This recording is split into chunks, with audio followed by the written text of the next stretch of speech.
Welcome everybody to another episode of the J2 Hub podcast. This afternoon on this very bright sunny day, I'm joined by a gentleman that I've been trying to pin down for a while and get onto the podcast because I just love his brutal honesty and his truthful manner on everything he speaks about. So lo and behold, Richard Little, thank you very much for joining me on the J2 Hub podcast this afternoon. It's a pleasure to have you on. It's a pleasure to be here, James. So thank you once again.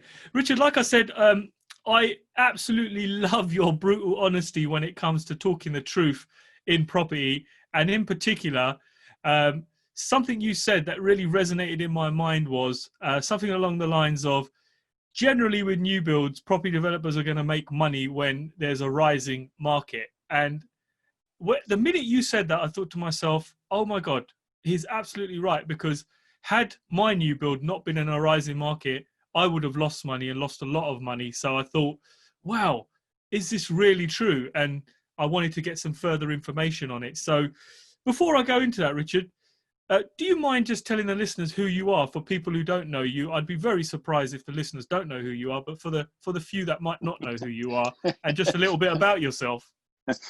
I'm sure that few is many actually, James. But I'm Richard Little, as James already said. I'm second generation in the family property developer, although that's not really what we do. That's now what we're called. But land planning and building, basically, you know, house builders is what we always have been, and that's all we always are. But developer sounds like posher, and that's the handle people use. So we've got third generation. My son Brindley is actively involved in the business. It's a core part of the business, in fact. And we've got fourth generation with us as well, albeit just as investors at the moment. And not quite old enough. The oldest is 9 at the moment, but she does play quite an active part in it. Genuinely does. You know, wow. She invests in the business, and to her means, obviously, and gets her returns, etc., etc. And she works on design schemes with her granddad and stuff. So very much a family business. Father started it in the 50s, mid 50s, something like that. We've had all sorts of manner of partnership businesses and, you know, different things. And we've done a lot of what's now called joint venturing, but we used to call it collaboration, partnering, and I still do, to be fair. A lot of stuff that's on the record and stuff that's off the record. So in the murky world of development, shall we say, a lot of stuff goes on not on the record. You can't see it anywhere. It's not illegal or anything like that. That's a podcast for a different day probably. But it's, you know, as an example, you know, we've partnered with people in the past where we're the only visible partner, and so they've got investment in our projects. Our competition basically still works, not as much as it used to, but it still goes on. And likewise, we would be investing in their project, but nobody would know about it. You know, there'd be a bit of paper somewhere that said we'd put, you know, 2 and 6 in, or whatever it was in them days. You know, so we've been around a long time, and I think all I really say to people is, we've only learned our lessons from the mistakes we've made and when things have gone wrong. We learned nothing from getting it right, because actually we never got anything right, really. It was the market that gets things right for us, and the only thing we ever did was get things wrong. You know, that I know that's underselling it a little bit, but you know, that's the sort of way we do things, really. Yeah, that's remarkable to hear, Richard, that you say about the market. And I think I might, like, I've just finished my first new build, and I really must have been wet behind the ears thinking that, yeah, this is all going to go smoothly, because it didn't. Because everything that could go wrong generally goes wrong in a new build when you're building from the ground up. Everything from contractors, contracts as well, contracts with contractors that weren't right, shoddy work, people trying to take me to court, neighbours trying to take me to court, and all kinds of stuff. And, you know, I lost a lot of money. And I look back now, and I only made money because the market rose. And to be fair, I was in a nice part of town where people wanted to live.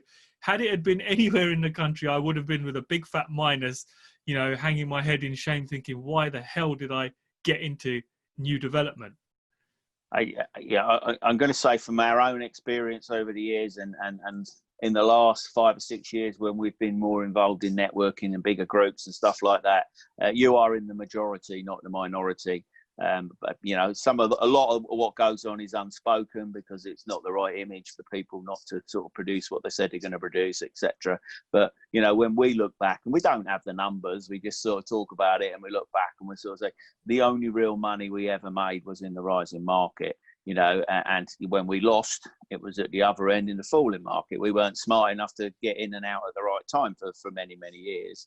And you talk to developers now that have been around, that, you know, I'm talking about people that have been around, you know, pre the late noughties, if you like. So the last sort of recession, as it were, you know, those people, you know, when they've, you know, when they're talking relaxed, you know, they will freely admit over their whole business, or not, a project might do okay, but over their whole business, that's when they make the money, you know. And we take the wins, we take the losses, we take the wins, and you know, that isn't always business smart, but what I see is people getting into this business and you know, not being rude, like yourself, a little bit naive, got a lot of knowledge, you know, but a little naive in the reality of development and the reality of how the numbers work. And as you well know from your experience, it ain't just about the numbers, is it? You know, there's a lot more stuff that goes wrong. But you know, we love the business. Well, I don't know anything else. I mean, to be fair, if I knew something else, I probably wouldn't love the business. I'd love that business, but it's a bit late for me. I was, you know, it was in my DNA, and it's now in Bryn's DNA and his sisters and stuff. It's there, and the grandchildren. It's sort of, you know, everybody, including myself, when I first came into it, I thought, nah, I don't want to go and do that. So I told it off and tried to do something else for a couple of years, and then came back. Bryn's done exactly the same. You know, he took him a little bit longer to come back, you know, 3 or 4 years probably it was before he came back. But it's like, when I went out and tried it, didn't really make much effort at it, he or I. But we come back because it's what we know, it's what you've been brought up. And I think there's an element of, across all sectors, when the family is indoctrinated into a business, basically, and it does almost become part of the DNA, whether that's you know, whether that's in construction, or whether that's in, I don't know, in theatricals even, you know, acting families, musical families, sporting families. You know, there's this element that it's almost there. And you can't get away from it, but actually you don't want to, because if somebody spends 20, 30, 40 years doing something that largely they love, that's sort of a good endorsement for it, you know. And if you've then got a relatively easy way in, let's be honest, you know, if your father's got a business, that's much easier to get into that business than going into somebody else's business. So, you know, let's not you know, let's not sort of pretend that, you know, it's you know, it's a struggle from day one, because, you know, it wasn't particularly. Work hard, yeah, but it wasn't a struggle. You know, the doors were open, you know, so, yeah. It's funny you say that, because even after all these mistakes I've made, there's a weird kind of thing that wants you to go back and do another one, you know. It's funny, because I look back now and I think, I really did enjoy the whole hustle and bustle of getting it done and watching the build go up, and, you know, watching this piece of land go into something that was fantastic and got valued so highly by the market. And, you know, given all the negatives there, I'm ready to plow myself into the next one, and thinking, you know what, I'm not going to make those mistakes again. But there's still an ounce of me thinking, but there will be things that will crop up that will cost money that you just don't cater for, you know. And I think any mistake that's going to happen, it's going to happen with a new build, and you're going to, and it's not going to be a cheap one, so to say. Very rarely is it cheap, and it's quite interesting. I mean, from what you're saying is, I mean, I know why. One of the reasons I like it is because it's real. You know, I don't do anything, you know, physically on site with my hands. I don't lay any bricks. I don't sort of, you know, do anything like that anymore, and you miss it. But actually, it's still being part of something. So, you know, nobody can ever take that away from you. Your project, even those that you don't make any money at, you still gain experience. But actually, there's something about it, and I think that's what people go. And it's not just in this industry, but other in manufacturing industries. You know, things that actually are made, but obviously we're making something or helping create something that stays here for a long time. You know, so actually, and very few do that. you know, so actually it is quite unique in that respect. And even now, not right at this moment, but if I'm on a journey and I'm going anywhere close by where we've done something, I will, if I've got time, take a detour. I don't own any of those houses anymore. None of them. The family don't own it. We always traded, but there's still something about it. And my kids, should they ever get the opportunity, will always say, "Oh no, not another site." Yeah, and this is from when they were young. We would drive past them, and daddy, or whatever would tell them at the time, that's what granddad and daddy are. That's where we're working. That's what we're doing. So, you know, and you know, that to a lesser extent, those guys, but they still get a certain amount of pride out of stuff that their parent and their grandparents have done. You know, and nobody can take that away from you. So your project, you know, even if you don't drive past it or whatever, it's still your project. No matter who lives there or whatever, or, you know, the tenant might be, it's still yours. You know, nobody can take that away from you. And I think that's a large part of why people keep doing it. And the other really interesting thing you said there is, you know, you've made all those mistakes. Well, actually, unless you do another one, you're not going to benefit from those mistakes. You know, the real kicker, I'm afraid, James, is that you'll still make mistakes, as you know, but they'll just be different ones. But actually, if you're I won't say if you're not sharp enough, but I've been caught out more than once by the same mistake. Yeah. And that does make you feel really stupid. But that is a real lesson then, because you never forget that one. You know, the pain, twice the pain sort of thing. But yeah. Yeah, I mean, I'm like you say, Richard, I'm not naive about new builds. I realise that, you know, it's so easy to make mistakes, and you really need to do your due diligence when you're working with contractors, doing things on site. And it was stupid things like, well, you know, one mistake I tell you was I hired a friend who's a so-called house builder. He didn't have a bloody clue what was going on, you know. I had an embarrassing phone call from a neighbour who was an architect saying, "James, I think this guy is building this house at the wrong height." And I'm thinking, how do you get the height wrong? You know, and obviously they have started at the wrong level on the floor. They're supposed to go slightly lower, and they started at the ground level, and they're up to the first story. And you're thinking, oh my God, you know, I've only just bloody started this, and I've got a massive disaster. What do you do? Who do you blame? You know, am I to blame? Is he to blame? And it taught me so many lessons. And where you say it's possible to make the same mistake twice, I don't disagree with you. I strongly believe that there will be an instant where I probably will make the same mistake again. There'll be a subtle difference possibly, but the fundamental mistake will be the same, you know. And so the fundamental mistake that you could repeat from that one is hiring a friend. Because you know what went wrong last time, and you won't make the same mistake this time. But because it's still the right thing to do, but actually it probably will still be a mistake. You know, I mean I mean we can't say too much because we're very much a family business. So you know we you know when they say sort of, you know, don't employ relatives or friends, you know, well actually that's sort of not what we do. And we got one project on site at the moment, and quite a few of the subcontractors are all families. Right. You know, and you'll find that in a lot of trades, certainly in the more rural areas. This is down in the West Country. You know, is that the plot. I think 2 lots of the plasterers, I think the families, and the stonemasons. I think at least one of the gangs of stonemasons are pretty much all family. You know, so you know, and which is we think is great, but and of course you do witness some disagreements between some of the family members. So you know, but hey, you know, it's all part of the fun, really. Yeah, no. Richard, let me ask you, you know, most people start with the same kind of property journey, or some of the new guys will start with maybe a buy-to-let. After that, they'll move on to, you know, maybe something a little bit bigger, a back-to-brick renovation, or something that includes a couple of extensions, a loft extension, a rear extension. And then it just naturally seems to be the progression that everybody wants to do a new build, or most people want to get that little tick or that notch on the bedpost. What's your advice for that? Should people be looking as new builds as a strategy, as a natural progression strategy? No, it's not a natural progression. It can be. I'm not saying it isn't, you know, but generally it isn't. It's a completely different business.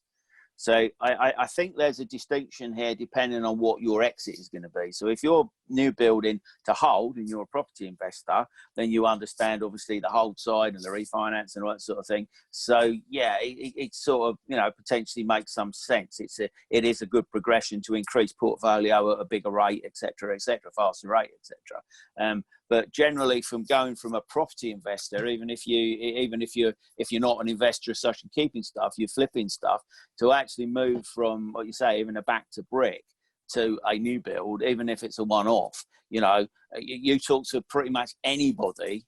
Well, I would say everybody that's done that will say, "Wow, exactly what I said." You're in the majority, you know, and some people will go on the basis, "I'm never doing that again," and which is fair enough. I understand that, but the others that have got this, you know, whatever tendencies it might be, you know, that they will want to do another one because they want to prove that they can't cock up as much as they did on the first one.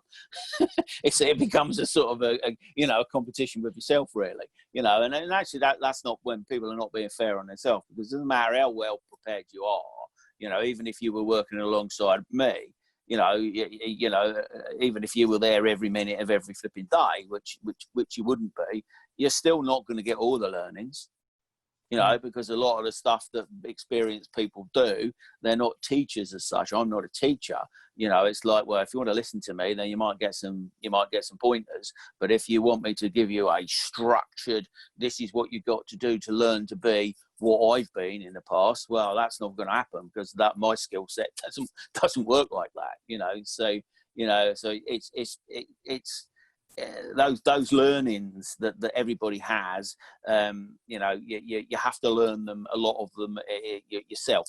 What you don't want to do, and where we sometimes support people, is we don't want you to make massive mistakes, and the massive mistakes are generally, you know, in the acquisition. So firstly, the price and the deal structure. Yeah, that's always an issue. Who's involved, you know, etc., and then actually the delivery and the exit. So the delivery, as in the delivery perhaps of your professional team. You know, people don't really understand how to instruct and manage a professional team, because there's so many professionals that we have in any project now, whether it's conversion, new build, or whatever. You know, I wouldn't like to say on some projects, I know how many rows there are on the appraisal sheet. There could be 20 different professions. You know, if we're having the full suite of different flipping surveys and reports and all that we have to do, you know, there would always be at least 12, I would imagine, on every project. So that's your professional team. Some are major, some are minor in that in involvement terms. And then, you know, and then that's the delivery of that stage, and then the delivery of the actual project. The contractors, you know, they're a different breed, aren't they? You know, you've dealt with some contractors, you know, but they're our breed. We understand. We've come from the contracting end, if you like, the house building end, and worked backwards. We've then gone to the front, you know, but actually we've always done that. All it's done is the whole amount of people involved, the whole process of development now it's just got longer in terms of how long it takes to put together, and more people involved, because we have to do more and more paperwork, you know, before we actually lay a brick or you know, lay some concrete or whatever. So, you know, so the fundamentals, you know, they're not rocket science. It's the I suppose I would say that the whole development is an art.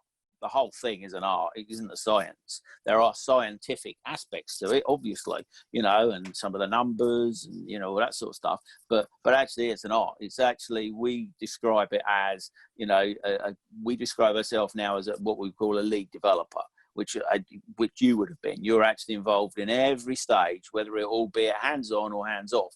You need to be, and as a lead developer, I guess the easiest way to describe it is you're like the conductor of the orchestra. Now, conductor of the orchestra can't play every instrument, but they do know when they need to come in, when they need to go out, how loud they are, how fast they are, if you see what I mean. And that's what the lead developer is. And until you've got experience, you're relying on lots of other people to do certain things at certain stages. I don't know every aspect of the whole development sort of process. You know, I know a lot about most of it, but what I do know now is I know when I need to ask something, because if there's something that I'm not sure about, I'll make sure I ask somebody, you know, and that could be, you know, whoever it needs to be. And I think what we see is a lot more challenges because people jump in, they've got that natural progression, which you're talking about, and they think, and quite rightly, they'll probably know 80 or 90% of what they need to know because, hey, you know, it's like I say, it's not rocket science. And if you've done an extension or you've done a flip or whatever it might be, you've done a lot of it. But it's the 10 or 20% or even 5% in some cases. That's the bit that destroys people. You know, they'll have the confidence, and that's why they see it as it's a natural progression, as you say, is because, wow, you know, I've been doing this for a few years and I've got perhaps a bit of a portfolio or whatever, or I've done a few flips or whatever. So, yeah, I want to try a new build. So actually, yeah, because, you know, I will say always new builds are easier than anything, always. But that's because I've done them. You know, the first one, well, that was easy actually as well for me because my dad was doing them. So I never, you know, some of the lessons I learned, you know, but, you know, so is it a separate strategy? It's a completely different business. And I think the most important thing we would say is because you can't develop without any money, you do need an income ideally before you come into development. And that's where it sort of then ceases to be a natural progression where you get a bit of a portfolio. So you've got, you know, I don't know, some HMOs, some single lets or whatever it is. So that enables you to get into development. You won't hear it too much on or out in the public sort of domain, as it were. But a lot of people, and I will emphasise lose what they've built up because they get into development. So, you know, we've got all sorts of stories, most you can't share, but of people with quite large portfolios ending up having to sell units every week, every month, and every quarter to pay, you know, the finance charges because the job's gone on and all that sort of thing. And they actually lose what they've built up. And that's what they don't realise is how risky, you know, it can be. So I think it's all about the individual and their own circumstances. So, you know, for some people, yeah, a few buy-to-lets, HMOs, get a bit of residual income or whatever, and then crack on with some new builds. Fine, that's absolutely fine for some people. For most, they just shouldn't get involved because they haven't probably got. I'll rephrase that. I hear a number of people saying, if I can do it, you can do it. Or, you know, whether you've heard that phrase before. That is the biggest. As soon as anybody says that, don't care who it says, you know, in respect to development and new build, as soon as anybody says that, don't listen to them anymore. Because they're either trying to flog you something, generally, you know, come and do our course or whatever it might be, or be my mentee or something, or they don't actually realise themselves what's involved because they haven't been doing it long enough. So just walk away. Anybody that ever says that in relation to development, just walk away. And I'm more than happy to debate with any of those people that they're wrong. You know, and so most people shouldn't get involved in the first place because it takes a certain amount of persistence, tenacity, sheer bloody mindedness to actually, you know, to just keep going when stuff is piling up against you. You may well have had some moments where you think, oh, do you know what? I wish I hadn't. But, you know, you get stuck in. Not everybody's made that way. And it's not fair on people to put themselves under that amount of pressure. You know, and we always talk to people. I always want to know what keeps them awake at night, or what stops them sleeping, yeah, and what worries them, what wakes them up, and that will then work that backwards to sort of say, right, you know, do you think that, you know, we can create this whole new business for you where you're not going to be lying awake at night? You know, and it's amazing because that's what it's about. So it's, you know, I don't know what you call that, the sleep factor or whatever, but that's what it is, because there's no point getting into something if you are going to get stressed, pressured, you know, affecting your mental health by not by losing sleep, whether it be from an investment point of view. I mean, one of the biggest things that people shouldn't do is invest in development, more than the developers themselves, because, there's so many people lose money and we end up in that situation, or it's the developer's fault because they didn't tell me it right, or it's the investor's fault because they didn't perhaps do their due diligence or whatever. At the end of the day, it's generally a bit of both, So, and in a very, very long answer to the question, no, it's not a natural progression. Wow, there's some really good points you raised there, Richard, and I'm going to just hit on a couple of them that resonated with me. I think number one, where you said when you get into new builds, you need to have an income elsewhere, because I felt that straight away, because I realized very early on that, yes, I've got all this money plowing into this new build. At some point, when I refinance it, I will get that money back out. But what am I doing for the 12 months, 18 months on this side to earn some money? And that hit me straight away. I was like, I can't keep taking it out of this pot here and paying myself a consultancy fee, because by the time I get into the end of the year, I've done 20, 30,000 pounds paying myself even on a minimum. And that's affecting the budget. So that was one of the things that really resonated with me with what you said there. And to overcome that, I've changed my strategy a little bit, where I have a strategy up in the northeast, which gives me cash flow from rentals.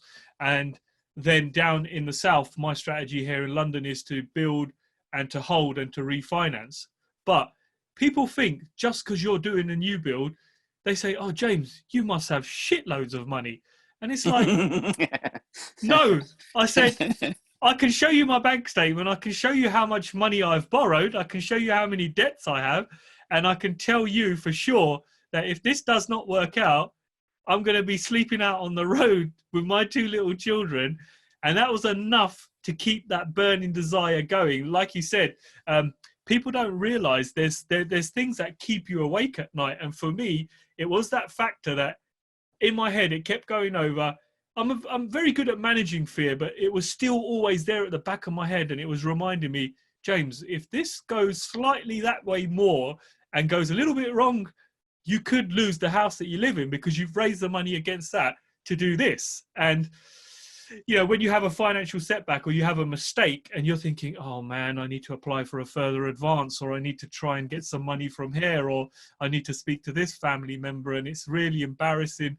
And yeah, you do stay awake at night. And I did stay awake at night. And my wife used to say to me, she says, what is wrong with you? You're sitting up in bed at 3 o'clock in the morning with your notebook, and it's like, oh, I'm just doing some figures. And it can be a very, very lonely place, and people automatically think just because you're building this great big site that you've got loads of money. And I say to them, I can show you how much money I haven't got, because that's what a new build does to you. It completely drained me to the point where when we finished it, I was so far in the minus that I was kind of like, oh my God, I couldn't wait for that refinance to come through quick enough.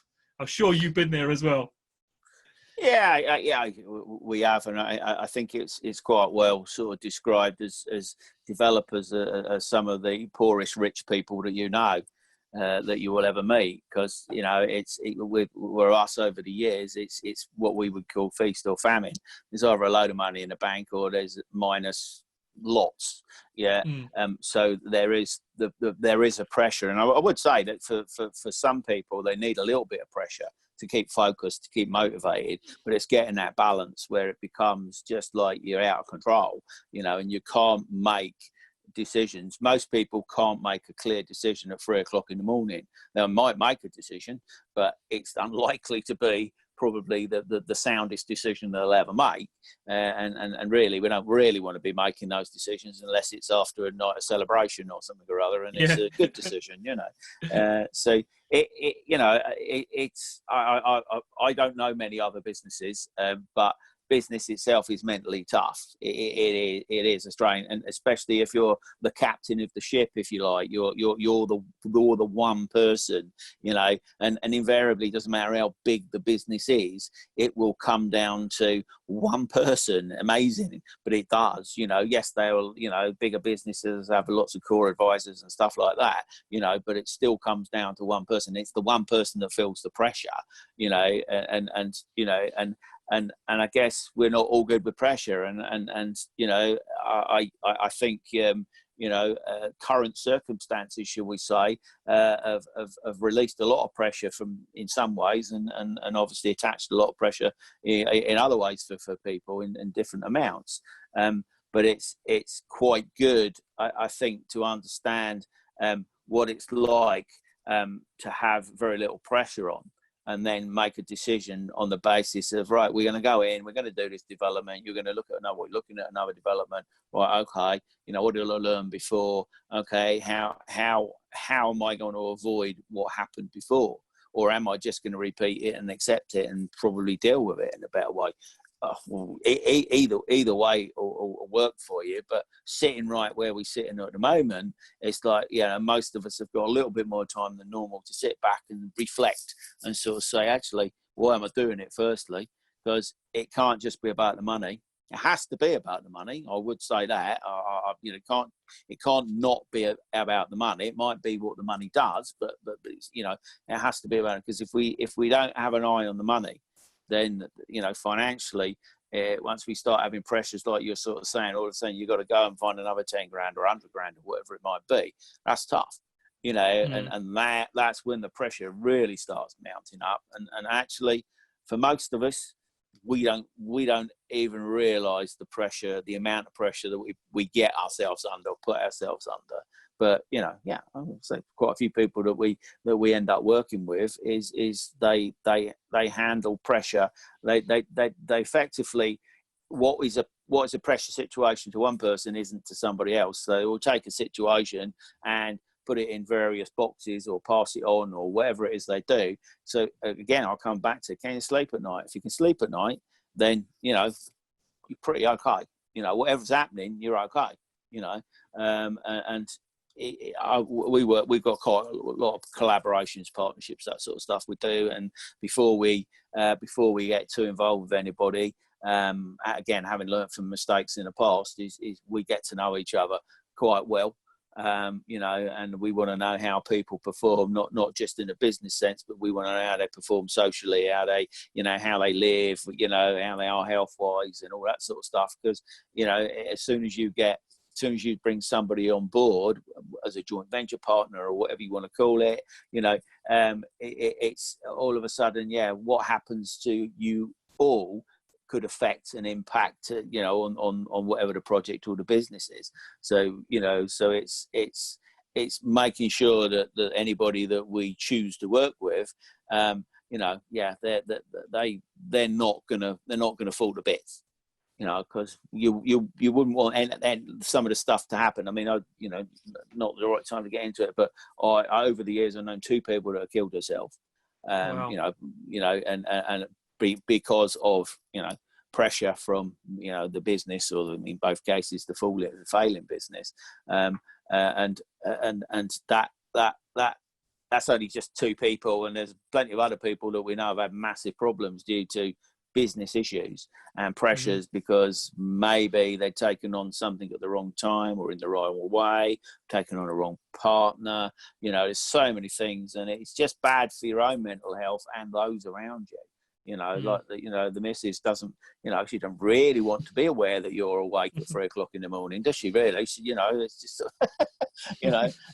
that's obviously a bit of a subtle way of saying, a very polite way of saying, don't disturb me at 3 o'clock in the morning, James. It is, yeah, it is.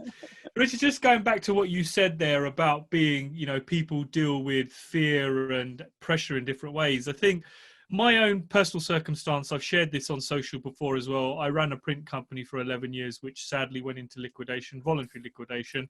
And I think if anybody's gone into liquidation and it's a liquidation where you've lost assets and you've seen some of your own assets being taken away and cars being taken away, and it's financially impacted you in a mad way or a really, really big way, I think that really built up some resilience for me. And when I posted about this new build, I didn't post about the figures. I briefly mentioned the figures, but I posted more so about the journey, like you said, in terms of the emotions I felt and persevering to get through it. And it really resonated with people. And I was really surprised at how much viewing it got, and the comments that people came back with last night saying, look, I was getting comments such as, well done for keep going, you know, well done for handling the pressure well, and well done for seeing this through. And I thought, wow, I wasn't expecting that. So I'm totally with you there, where people deal with pressure in different ways. And where you said you've known a couple of people who have committed suicide, I know a few people have taken their own life, sadly, as well. And it's been for like maybe a 60,000-70,000 pound tax bill that they're embarrassed about. And I think, wow, somebody's pressure point or somebody's point of stress could be so much lower than yours. Because when we went under, there was over £1 million worth of debt to deal with, and it was big numbers that would really scare people. But I learned to deal with that mentally in my head, and it's nice you touched upon that, because my next question to you was going to be, does it take a special kind of person, or a different kind of person, to go into the new build industry or to start building new builds?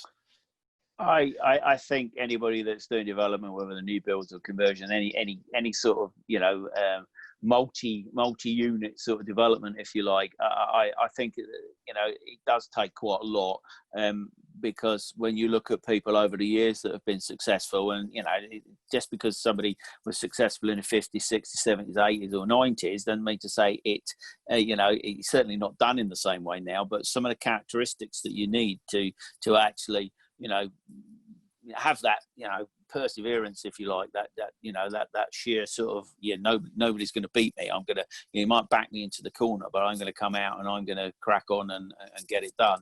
So yeah, and I think that's why I would say a lot of people aren't suitable for development, because you got to have a thick skin. You know, you got to be a bit tough, and you know, obviously we're talking from a mental point of view, and if you don't take, let's call it criticism, if you like, but if you don't take comment kindly, you know, you're never going to learn, and you will have a devil's journey. There's a few people I know in the industry that are just, yeah, you know, it's their way or no way, and they are successful over a period of time. But knowing too, particularly, you wouldn't want to swap places in their head. They might have all the trappings and the boats and all that sort of stuff, or have had, but you wouldn't want to, you know, wouldn't want to be in their place, because they're just despised by everybody, you know, but successful, you know, successful. So by and large, I think you do need that sort of thick skin. You do need the ability to be able to sort of, for people to say, call you all sorts of things, because they will, you know. So if you're too flaky, you know, it's gonna be a problem. And that's why we, you know, so one of the other things that we always look for is we want to see some passion. Now, it can be passion about spreadsheets, it can be passion about detail of color, it can be passion about money, it can be passion about something. Want to see the passion. Don't want to see people, and very few people succeed if they haven't got that drive and that passion to actually succeed, you know. And you know, and it's, as I say, some very, very nice people that I've met over the last few years, and yes, probably told them things that they probably didn't want to hear, like, don't do it, you know, go do something else. You know, I mean, some of my favourite testimonials, I guess you would call them, are from people that have said, thanks for that advice, I'm not going to do it. Because you're just saving them the heartache. Not because I know everything, I don't know anything, I'm not particularly smart or anything like that. I've just seen most things, and you've seen most people types, and you get a feel for, you know, whatever their age is, whatever their, you know, ethnicity is, whatever the differences we have, there's people have got certain characteristics, and we recognise that, you know, sort of from spending a bit of time with people, are these people the sort of people that we want to be around? You know, are they the sort of people we want around us? And yeah, not always. You're not always people that, you know, always going to be buddy with people. you know, that's a bit of a fallacy. If I'm honest, we have great time with a lot of people we work with, but sometimes we have to have a few sharp words, you know. But you know, from the point of view of the lead developer, my view is you will succeed more if you will take some of those sharp words. You will take stuff coming back. You can't be the autocratic sort of, you know. I don't know who's a good example. I don't know. Yeah, 𝗵cie Branson, for instance. You know, yeah, he's sort of, yeah, he's up there, king of the empire and all that sort of thing. 𝗵cie Branson, I don't know him, but I'm guessing that he's got some very, very close people that he listens to that will actually say, don't be a dick, basically, Dick. Don't be a dick, Richard. You know, you shouldn't really be doing that because, you know, I mean, I'm sure you've met people in the past in other industries, and people that, you know, are probably at a higher level. I certainly have, and what they get from you is you don't treat them any different. You know, you actually talk to them as you would anybody else. So you give them your opinion. You know, it's not oh, I'll be nice to this person because they might do something good for me. Well, the smart, astute, successful people see that a mile coming. You're not hiding it from them, so it's not worth it. They will use that and abuse that to different degrees, depending on how perhaps moral they might be. But you know, it's, you know, I've you know, in the past, yeah, well, in the last 4 months or so, you know, I found myself, you know, meeting with people that are much, much higher level than I am. Yeah. But I'm not selling them anything. I'm not there. I'm just there. I've been invited there or whatever. And ultimately, I don't mind whether we do anything or we don't. You know, great if we do, if the opportunity arises. But I'm not saying I'm not got an agenda. And those sort of, I've learned quite a lot out of those experiences in the last few months, because those guys, that's exactly what they're looking for. You know, people that are always pitching to them because they've got a lot of cash or they've got good connections. You know, it's as soon as it's, oh yeah, I'll pass the time of the day, and it was, oh, you know, how about we have a coffee and all that sort of stuff. They just pretty much go straight in the bin, those cards, because not because they don't think they're nice people, it's because you know that they are not looking for that. They're looking for people that will challenge them. You know, so some of the names, if you like, in the property sector, if you like, the investment and development sector, some of the more social ones, you know, the ones that are out there, that's where we all sort of say there's a lot of narcissists. There are a lot of narcissi, and not the flowering type, and they're all very similar. They're all got different names and they're all doing different things, but they're very similar. It's all about them. It is all about them, and actually, the last people that notices that is not that they don't even realise. Yeah, so they're out there. So those people, they never want to be challenged. And that's how we recognise if somebody won't accept a challenge, we're not going to do anything with them. You know, because why? Whether that's from selecting your professional team, your architect, planning consultants, or whatever. If we can't challenge them, but it has to be mirrored. We have to allow them to challenge us. So there's no room for prima donnas. So I think, you know, what you said about people like the idea of new build, and some of the people have got the image of the, you know, the gold chain driving a Range Rover or whatever. You know, we got one of them at the moment, to be fair. He's a nice enough guy, but, you know, he doesn't realise what a plonker he comes across as, you know. And to say nice enough, have a beer with him, great. But seriously, nobody's taking him seriously, because just a bit of a joke. It's a bit of a caricature in a sense. And you know, so anybody that just wants to do that, yeah, you're just setting yourself up for a fall, really, because, you know, as I say, you've got to get on with people, but you've also got to allow in the relationship for a bit of friction and a little bit of truth, not the nice truth, but the other stuff, you know.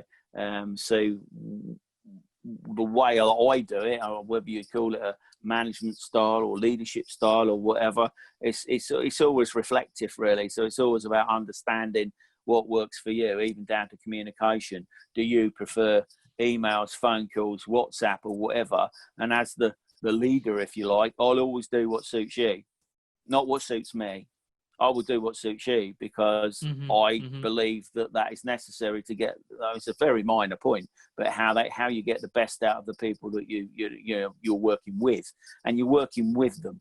You know, they are working with you, and if you are approachable, and people can say, "Don't be stupid," you know, then that's a great thing. So everybody that we take on any different projects or whatever, and one of the things I say, look, if it's something I say that you don't like, just tell me.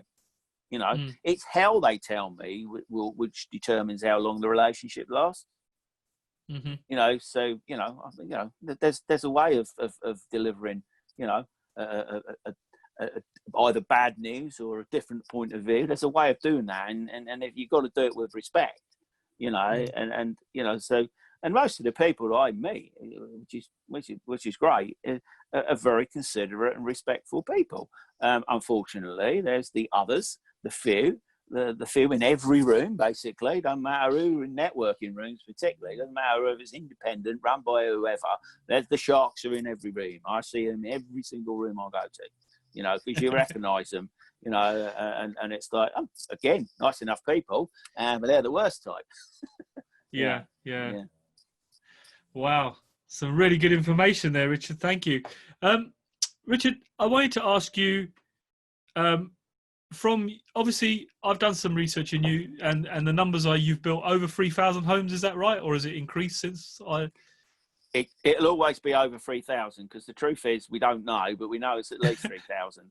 And yeah, whether it's 3,100 or 3,005, honestly don't know, James. Just yes, we know what we've done in the last 5-6 years, because all of a sudden numbers seem to be important, but they're not important. It doesn't matter. It doesn't matter if you built 3,120 or 190 or whatever. That's only, I don't know, almost bragging rights, if you like. I mean, that's probably not really true. It's about ego. We there is no way we could even find out. Right. What I wanted to ask you, over those 3,000, Richard, what's one of the biggest mistakes that still sits with you, and one that you think about and you think, oh, that one really hurt? I guess we've been through 2 almost bankruptcies, and they're painful, as you well know. You've been through something similar. We didn't quite get to the point of actually going bankrupt or whatever. Everything was liquidated, but it was done in an orderly fashion, shall we say. And we only ended up, on the last occasion, with owing the bank a considerable amount of money, and they're fair game anyway, as far as I'm concerned. I don't have any worries owing the bank a few quid. So I guess that the none of them are regrets, firstly, because the biggest mistakes are the things where we got the most learnings from and the most lessons from, and also a little bit, I think you touched on it, gives you that extra incentive, that extra drive to sort of say, right, this last project didn't make much money, but all them lessons I've learned, next time I'm going to, and I have to prove it to myself. But I suppose, in terms of looking back, and I've been asked the question a couple of times before, and one of them, because we've always been traders, one of the obvious sort of things is, we should have kept more properties. But actually, I'm glad we didn't, because we were traders, and it would have still gone wrong. It wouldn't have made any difference. It was still gone wrong, because we were pretty much all in. So I think that's probably the thing is, the biggest lesson is, don't go all in unless you're comfortable with it. So I wouldn't never say don't go all in, because we're still pretty much all in some respects. But if you're not comfortable with something, never go all in. And that's a sort of a lesson that I've learned in many different ways. But having all your eggs in one basket, for instance. So one of the times where we almost went under is every penny we had went into a project that didn't get off the ground. We had problems with planning, and then we went into a recession, and then we had to, we ended up with a high court judgment and all that sort of stuff. And that was largely because two things really. We were doing something that we hadn't done before, on the scale that we were doing it, which was a listed building conversion. So anybody talks to me about listed building conversions, and a few people know I just run away from them because I'm not yearning to prove that I can do one, because the pain is still there. Right. I ain't never going to do one again. And a couple of people I know that are very successful at them, really are, and fair play to them, but I wouldn't take one on. So one of the learnings is don't go near something you're not comfortable with, and that is the one we've never repeated. We've never gone back. We still do some conversion stuff, but not the combination of conversion and listed. That was a bad experience. And I guess it's almost don't be afraid to tackle something that seems a lot bigger than you think you're capable of, which is probably a bit of a funny. I mean, the biggest projects we've done for ourselves are about 100 units, and we said for a long time that we wouldn't do 100 again, but we've got some sites now that are going to be 80 or 100, but the deal structure is different. So the lesson was then, for many years, we said we're not going to do a project that big again, not because it wasn't successful, because it was in the good times and it was very, very successful in that respect, but a long project over a long period, you are more likely to get a bit of a dip or so it evens itself out. But if you structure it in the right way, so one of the big lessons was, never say never, I suppose. So we'd said for years we wouldn't do a project that big again. But then when one comes across the table, you think we can structure this in the right way. So to de-risk it, ultimately by pre-selling a lot and agreeing to keep a lot. So you reduce 100 unit risk down to, probably about 40. Well, all of a sudden, so it becomes the same risk, the same mental capacity we need as a 40 unit project. So although it's a 100 unit project, we are quite happy with the risk of the relatively low risk on 60 of the units. But so it's back to a 40 unit. So it becomes within our comfort zone, if you like. So, it's been very much there's so many lessons, but as I say, the thing is I guess if it's a lesson for somebody else is if you're doing something you've never done before, just make sure you fundamentally understand the nature of the business or the nature of the project, and you really do have some key people that you can rely on, and that's the big problem generally. People think, like you said, a friend who was a builder. Well, obviously a builder of limited experience. Might be a decent builder, but maybe they were building something that they hadn't built before or whatever.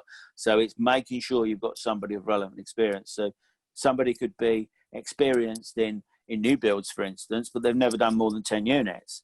Well, they would be able to manage a build of probably 80 or 100, but they won't understand the issues of phasing and exits and funding and stuff like that. So it's making sure that the people around you have got experience in an appropriately similar type of project. No, some sound advice there. And on the flip side of that, Richard, what's been your biggest success or your biggest win to date that resonates with you? I guess, without being flippant, the biggest win is still being around. Because we've gone through some tough times and individual projects, we might have made hundreds of thousands of pounds on one project or whatever, but as I say, I don't look upon the financial wins as anything other than it's a means to an end, because we don't take the credit for the financial successes. It's all about ownership of the whole process. So it's ownership of the mistakes. I think you said something earlier about people looking around for people to blame. Whose fault is it? Whatever happens in your development project, it's your fault. Now we know at some levels that's not true, But at the business side of things, at the business end of things, you've got to accept that it is your fault, you know, and you know, or your responsibility rather than fault. You know, it's your responsibility. So I think, you know, the biggest success is, yeah, genuinely, it's like still around, and now for us, I suppose we're able not just to benefit from the lessons, the painful lessons we've had in the past, but we are in our own little way, you know, helping a few other people, you know, and putting the message out there and sort of say, watch out for this and watch out for that. So I actually think, for me personally, that probably is, you know, it's up there anyway, you know. I think that the other success for me is yeah, seeing family members involved, and not because they have to, you know, and now seeing the grandchildren coming through, and you know, ain't going to get any pressure. They might get a little bit of persuasion, shall we say, that, oh, this is probably the business that you might want to look to do, you know. And so it's a pleasure to actually sort of keep going what my dad started, I suppose. So to make it, because a lot of generational businesses fail after 2-3 generations, because, you know, they've always sort of say somebody makes it and then somebody spends it. And so, you know, thus far, I've kept them away from the money, so they haven't been able to spend it, I suppose. You know, so, you know, but so I think this is, yeah, the success really is, it's about how you feel. You know, like you said, I suppose, you know, I sleep very well at night. And so and why I can do that is, like everybody else, and even on a daily basis, we get some good stuff, we get some bad stuff, you know, but I compartmentalize all of it. And to my detriment in some ways, I don't celebrate the wins, but equally I don't cry over the losses. It's a very, very brief moment of, oh, that was a nice result, and it probably is 5 or 10 minutes, and you've moved on, and that's and both ways. So I think that's a success, in so much as you get to the point where you're perhaps desensitized to a degree, but the big wins or the big losses, you know, you're not looking for the big losses, you are looking for the big wins. But when they come, it's a case of, right, okay, move on. You know, well, how can we solve that, and do it with so I guess learning to manage your emotions, maybe it's perhaps all to do with that. I won't say control, because I don't think you can control. I think it's about managing your emotions and using those emotions, you know, and digging down, you know. So if you get a challenge in the future, you know, you will be able to go back to a certain point on your last project or the last business or whatever, where you remember, like you said, people are coming in and they're taking away stuff. It's not the money now. It's you. I would lay a bet here that you can remember what that physical feeling was like. Yeah, yeah. And that's what you need to go forward. So I can recall physical feelings of success and failure, and I think that's a success, because you've got, I don't know what they call it in the business. It's like, I don't know, tools in your toolbox, if you like. You know, it's a massively important thing for you to have. And when they talk about making decision based on gut, people don't understand what that means. But that means making a decision based on gut is, yeah, basically doing all the work, doing all the appraisals, doing all the thinking, doing all the talking, and then how does it feel? And but in order to do that, it's almost a case of, right, how am I going to feel in 12 months' time if this isn't successful? Or how am I going to feel if it is successful? And bring back those memories. So you bring back the memory of what went wrong, or how you felt when something went wrong. You say, right, have I covered that now? Have I covered that particular problem? And that's what the whole gut thing is about. But of course, it gets misused. You know, the amount of people that say to me, I think this will be all right. Well, why is that? Well, I just feel it. I'm sorry, but your feelings mean absolutely diddly squat to this deal, because, you might be right. I've got one at the moment where, you know, we're sort of umming and ahhing about how the market might be affected over the coming months in terms of, you know, values. And I've got one partner that's, oh no, you know, this, I know a lot of areas will probably go down, but this one won't. Lovely person, but deluded. You know, do you know what? They might be right, and we hope they're right, but we can't go on that gut feeling, because you know, effectively in times of uncertainty, and even in the good times, it's plan for the worst. You know, Yeah. and then when it's not that bad, it's a flipping win. Mm. You know, but if it is that bad, you know what? It's not unexpected, and you're ready for it. You know, so yeah. So I do apologise, James, as you obviously know by now. I go off piste a little bit, and you know that's why I sometimes write the questions down. You know, I absolutely love it, mate, because it just, again, like you talked about it earlier, it just shows your passion for the whole industry and the whole industry of new build. Richard, what I wanted to finish up on was, obviously we're in a bit of a weird time at the moment with this COVID-19 going on. You, as a new builder, you know, you've like you said, your father started this business in the late 50s or whenever it was, around the 50s. You've probably been through some economic downturns, and you've seen some recessions in your time.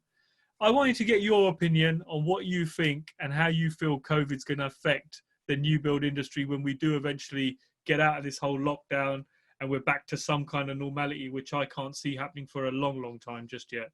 But as someone who's been through it several times, yes, it's a really interesting question, because it's what we all want to know. Basically, in our sector, we want to know what's going to happen to house prices. Is what we ultimately are asking. And so when we look back at you know, previous recessions, particularly the late 80s and the late noughties, you know, and for the periods that followed, now what we're in at the moment, it's nothing like that. I've got that. I understand that. But there are similarities, and the similarities is the uncertainty.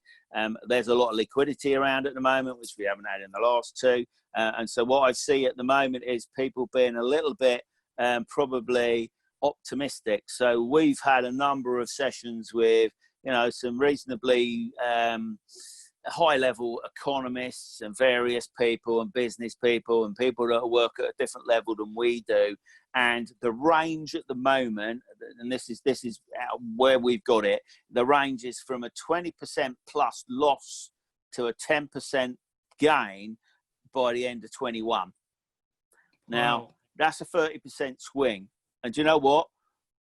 One or two of them might be right, but none of them know which one's going to be right. So it's which one, you know, we're banking on. So it's a little bit what I said before. My own, I'll tell you what my own feel. I'm not trying to dodge it. I'll tell you what my own feeling is at the moment. But at the moment, we are doing sensitivity analysis on everything that's on our desk. We've got 2 projects on site. They're the more concerning ones. So we're taking it almost back to the point where we make no money. And generally, once we get to a 20% or something fall in market values, that will generally mean there's no money left, you know, and obviously bring up issues of funding and all that sort of stuff. But we're not going any higher than 95%. We cannot see under any circumstances, and I've had a few debates on this already, and I hope that some of these positive guys are correct. It just doesn't make sense. They put up the argument, there's pent-up demand. Agreed, got that. We had a marketing call last week. We've got another one tomorrow, in point of fact. You know, and we'll want them guys to be positive because they're selling the houses. Want them to be positive, but we can't afford to be that positive. We're looking after money, our own money, funders' money, etc., investors' money.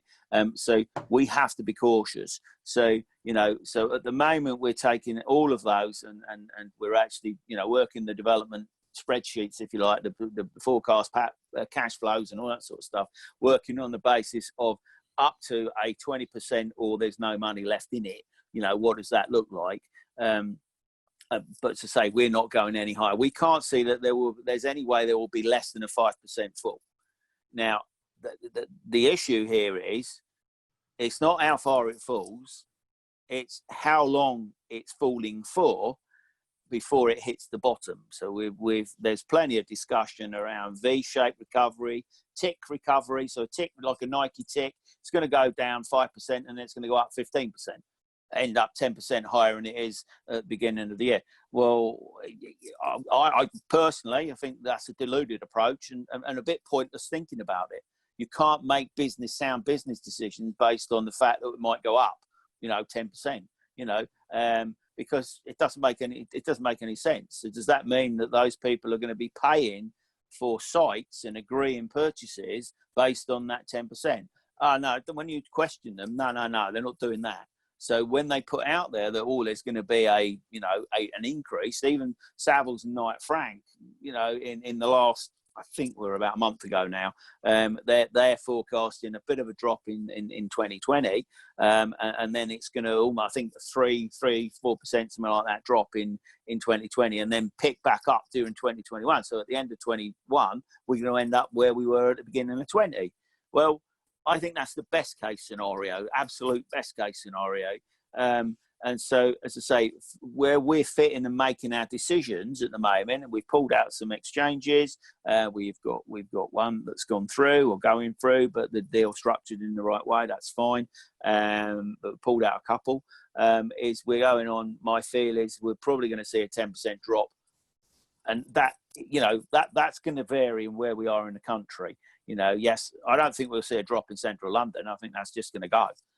Because of the liquidity and not just around in this country, but certainly from a foreign perspective, foreign investors, with the exchange rates as they are, it doesn't make sense that central London property is going to go down. We know quite an established investor developer in central London that's been buying all the way through the last few weeks. They've completed on, and a number of commercial properties. Well, if the location is right, that's going to be okay. But the move that a lot of people were making for residential to commercial is quite interesting, because I know people that are in commercial and being commercial for a lot of years have been over the last 2 years moving into residential, because they saw the challenges with many types of commercial, not all, there's a couple of bubbles, but they saw the challenges that were coming, and I've seen, say, quite a lot of people, and there's been a few courses and all that about, commercial is where it's at, and all this is where the big money and no responsibility and that.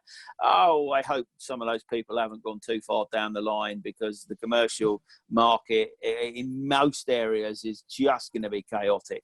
It's just going to, I've seen numbers at 30-35% down value in terms of some commercial stuff, and some it's going to be a lot lower than that. We've got one on our desk at the moment that's going from a £7.5 million value, because it had a House of Fraser in it many years ago, or a couple of years ago, before they sort of disappeared. We've done a reasonably solid appraisal pre-COVID, and it was at about 1.2.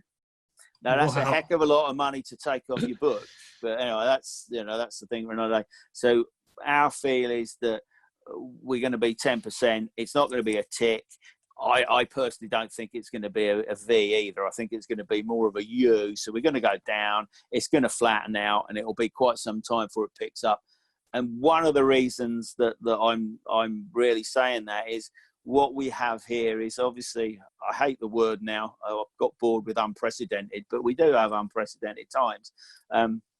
But we've also still got, very much pushed to the back, is the implications of Brexit.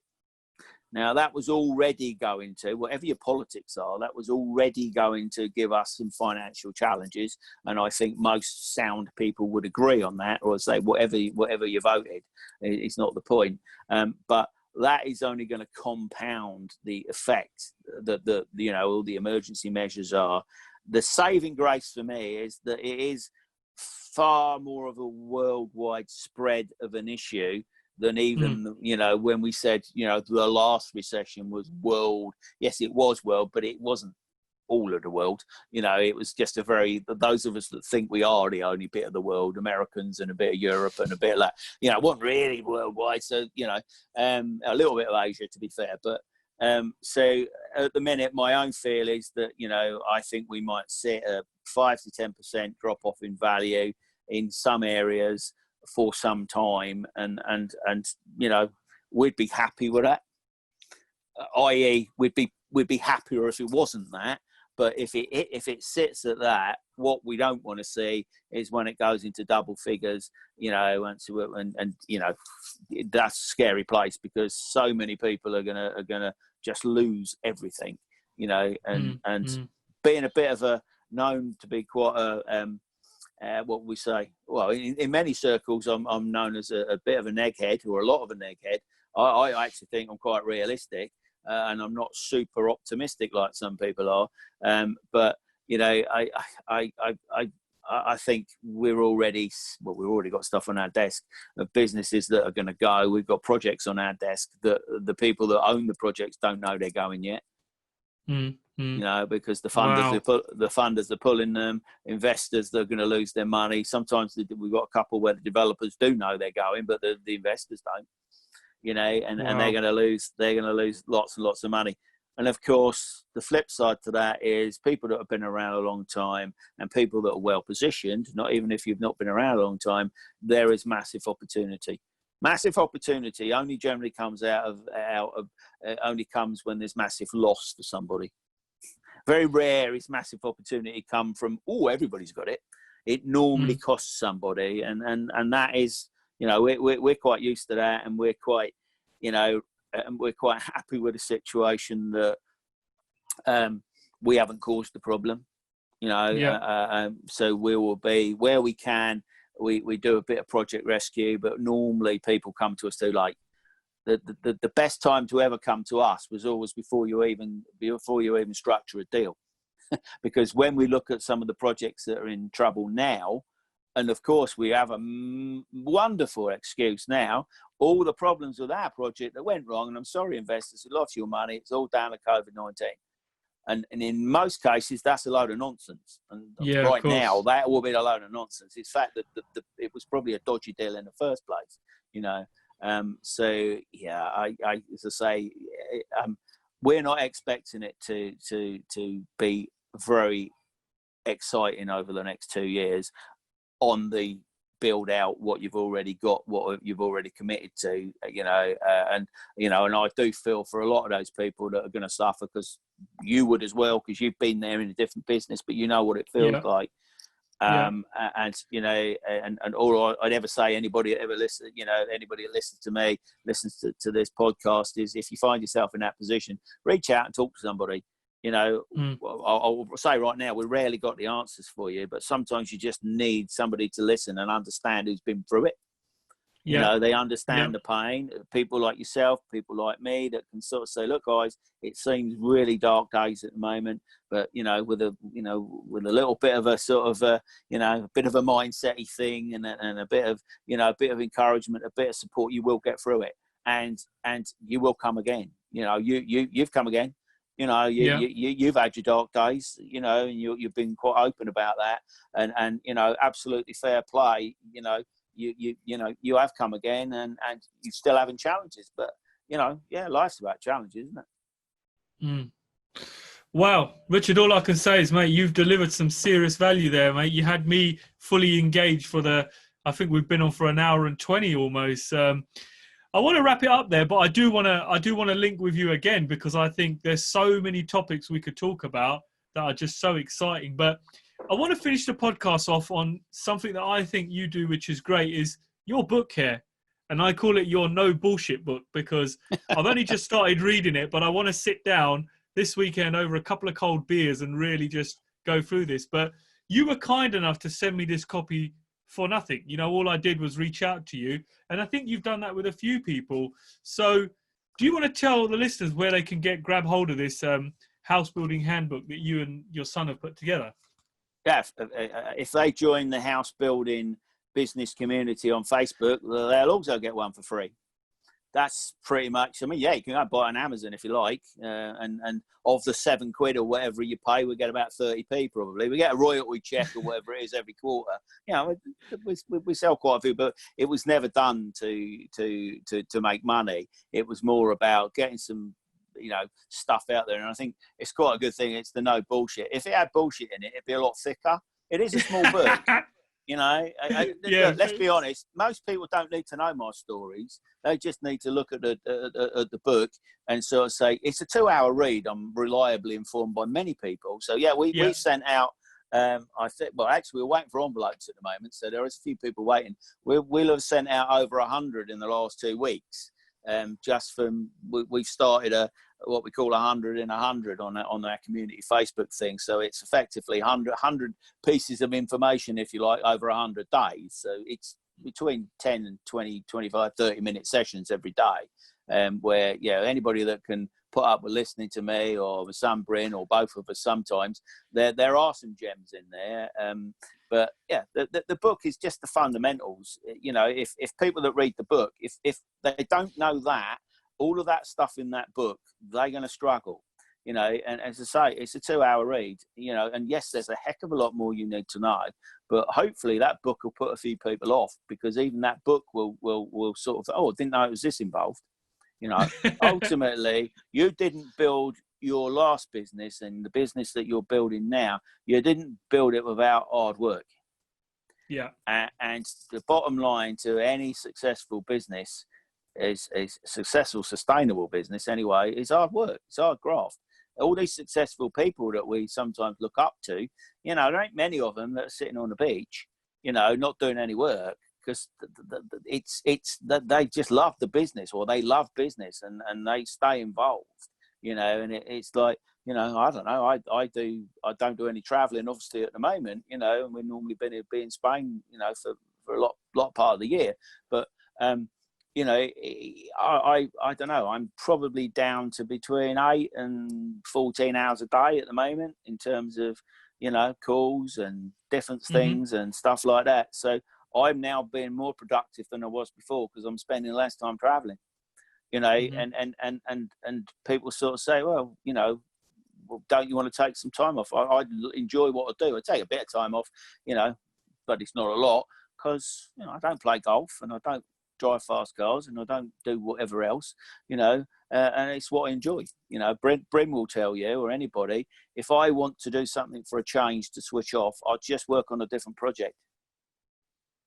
Wow. And I genuinely will do, and it's like, yeah, I'm looking forward to when we finish this. I've got a spreadsheet to sort of get stuck into, you know, and I love myself a good spreadsheet. But you know, fortunately, I normally get other people to build them, and I just sort of read them, you know. So, you know, but yeah, I mean, anybody that joins the community, again, we're not selling anything in that community. There's too much out there, people selling stuff, whether it's mentorships or education, and there's some decent people out there. Don't get me wrong. But you know, we don't need to earn out of it. So it's a little bit of a give back, if you like. And, you know, if I'm being honest, I quite like it. It's quite a nice feeling, you know. Whether you ever find out whether it done anybody any good or not, does it really matter? You sort of think, if you're putting out stuff that's real, some people just think that, you know, oh no, you don't listen to them because they'll stop you doing everything. Well, actually, that's not really true. But if they want to think that, then they're never going to work with us anyway. You know. So yeah, it's if you can, you know, I think there's quite a lot of people that sort of saying, I get this, is if you give enough, you will receive.